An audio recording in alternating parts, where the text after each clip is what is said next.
John Carl, please read and answer. Diaries, primary sources.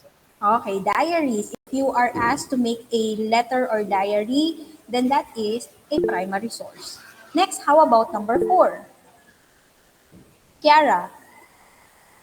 Reviews, secondary source. Okay, reviews. If you will be asked to make a review about a movie or a book that you have watched or read, so you will just get primary information, you will interpret it or describe it, then therefore reviews are secondary source. Next, how about number 5? News articles. Sorry, I've already read number 5. Sige nga, number 5. What's the answer? Precious. Secondary source. News articles, is it a secondary source? News articles. The writers of this in the news page have a direct experience to that event. So what do you think? News articles. News articles. Is it a secondary source? Caleb. It is a primary source po. Okay.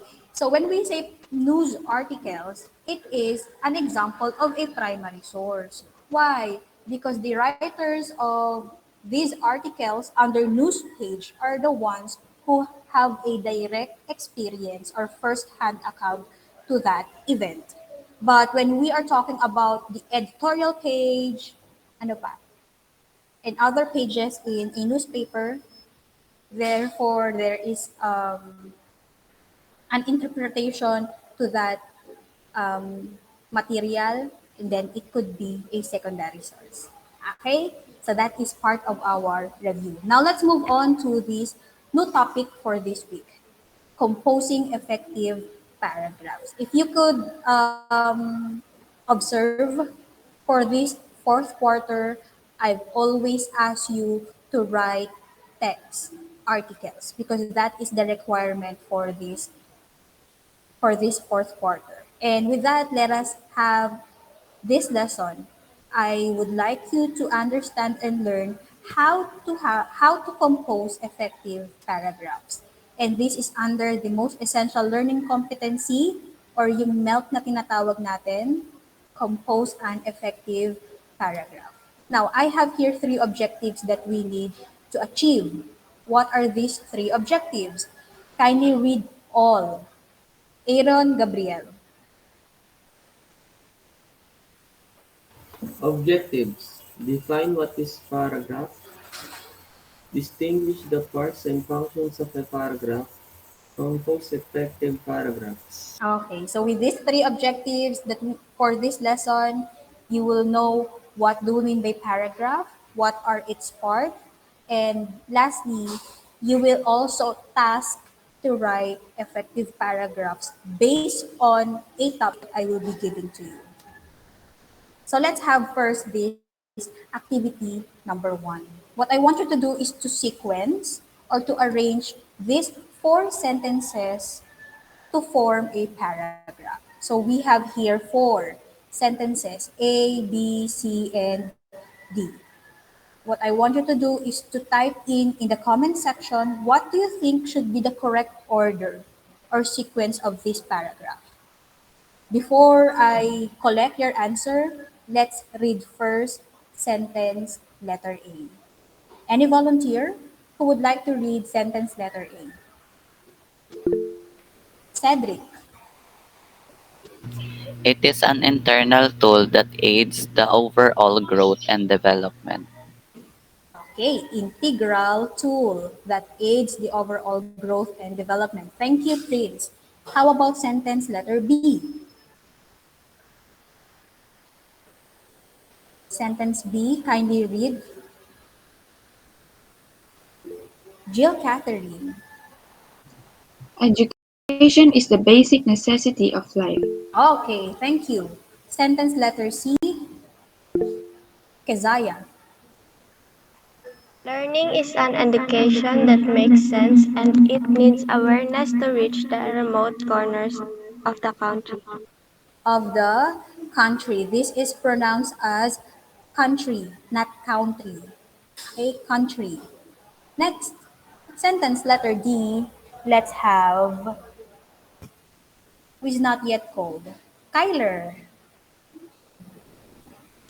Education has a plethora of meanings and educates and empowers you within the four walls of the classroom as well as imbibed in your environment. Okay, thank you. So with this, having these four sentences, class, I would like you to sequence or to arrange this to form a paragraph. What do you think should be the first sentence, the second sentence, third, and last sentence? Through using the comment section, kindly type the letters A, B, C, or D. And I'll be giving you, I guess, 15 seconds for this activity. Okay.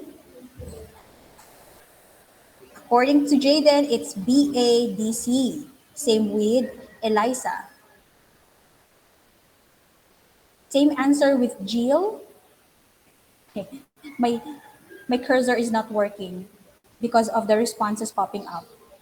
Kylie have the same answer. Now let's find out if your answer is correct. It should be, if it is B, A, D, and C.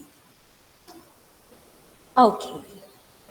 So this is the correct sequence of these four sentences in order for us to formulate it into a paragraph. Now, I would like you all to turn on your mic and let us read all together this paragraph. Sige, on my count, kindly turn on your mic. And on my signal, I'd like you to read this paragraph. Ready na po? Please unmute your mic. How about the others?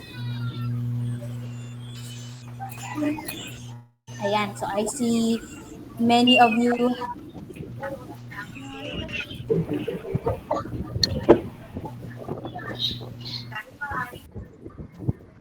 Nawala sa niya.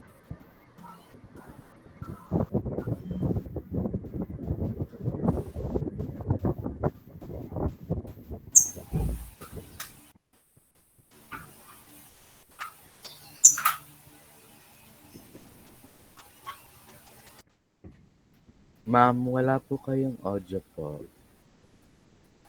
I'm back. What happened to my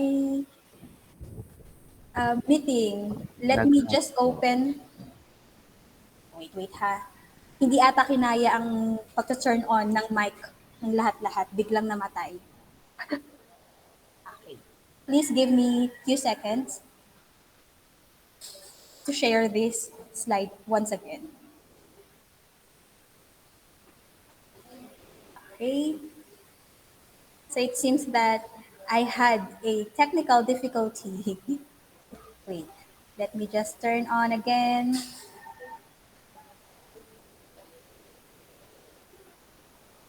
Ganun talaga pag live. Ano?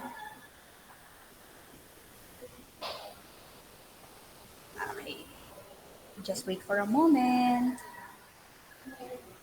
Mhm.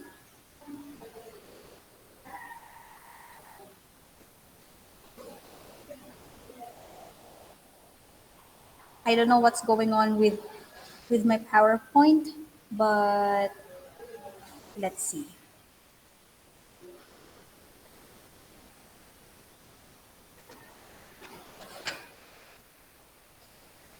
I cannot turn on my PowerPoint. Nahiya siya sa inyo. Ano ba yan? Wait ha, wait.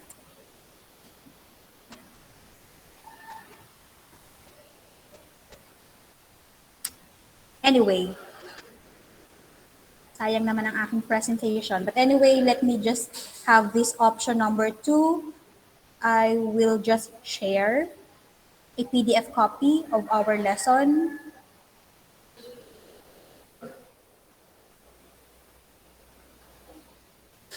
happened? Hindi niya kinaya ata. Let me just stop recording first.